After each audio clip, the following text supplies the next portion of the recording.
আপুনি যদি ঘৰ বনাবলৈ বা নতুন গাড়ী কিনিবলৈ লোন লোৱাৰ কথা ভাবিছে তেন্তে আজিৰ এই খবৰটো আপোনাৰ বাবে খুব গুৰুত্বপূৰ্ণ হ'ব পাৰে।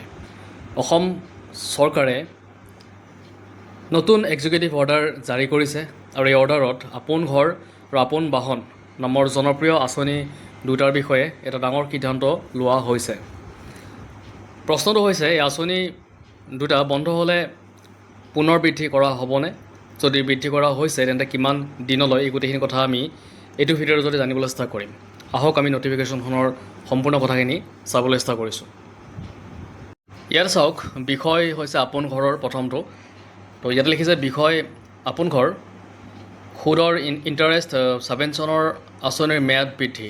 ইণ্টাৰেষ্ট ছাবভেনশ্যন মানে বুজি পাইছে আপোনালোকে। ছাবভেনশ্যন মানে হৈছে চৰকাৰে আপোনাক সহায় কৰে কিবা এটা পাৰ্চেণ্ট সুদ ৰেহাই দি পেলাই, বা সেই সুদ তেওঁলোকে পৰিশোধ কৰে চৰকাৰে। আপুনি এটা পৰিশোধ কৰিব লাগে আৰু চৰকাৰে এটা পৰিশোধ কৰে। তো তেনেকৈ আপোনালোকক ৰেহাই দিয়া হয় আৰু সেই কথাটোৱে হৈছে ইণ্টাৰেষ্ট ছাবভেনশ্যন।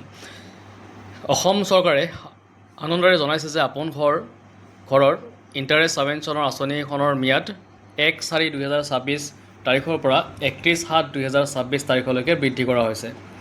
আপোন ঘৰ আঁচনিৰ ক্ষেত্ৰত আগতে জাৰি কৰা বিজ্ঞপ্তি নাম্বাৰ ইয়াতে আছে আৰু সেই তাৰিখবিলাক ইয়াতে দি দিছে। এইটো লিখিছে 10/9/2025 অনুসৰি নিৰ্ধাৰিত সকলো আন চৰ্ত আৰু নিয়ম আগৰ দৰে বাহাল থাকিব। যি নিয়ম আগতে আছিলে সেই নিয়মে থাকিব। তো নেক্সট আকৌ যিটো আপোন বাহনৰ কথা, সেইটো কথাও কৈছে যে আপোন বাহন সুদৰ যিটো ইণ্টাৰেষ্ট ছাবভেনশ্যনৰ আঁচনিৰ ম্যাদ বৃদ্ধি কৰা হৈছে।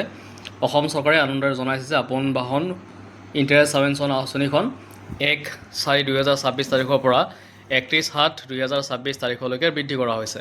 আপোন বাহন আঁচনিখনৰ ক্ষেত্ৰত আগৰ দৰে জাৰি কৰা অফিচ মেমৰেণ্ডাম নাম্বাৰ ইয়াতে আছে আৰু শেষত দিছে তাৰিখ 10/9/2025 অনুসৰি নিৰ্ধাৰিত সকলো আন চৰ্ত আৰু নিয়ম আগৰ দৰে বাহাল থাকিব। তো দেখিলে আপোনালোকে যিটো আগৰ চৰ্তখিনি আছিলে সেই চৰ্তখিনি বাহাল থাকিব আৰু এতিয়া আপোন ঘৰ আৰু আপোন বাহন এই দুটা স্কিম বৃদ্ধি কৰি দিয়া হৈছে। ম্যাদটো যিটো সময়সীমা ডিউৰেশ্যনটো আকৌ বঢ়াই দিছে।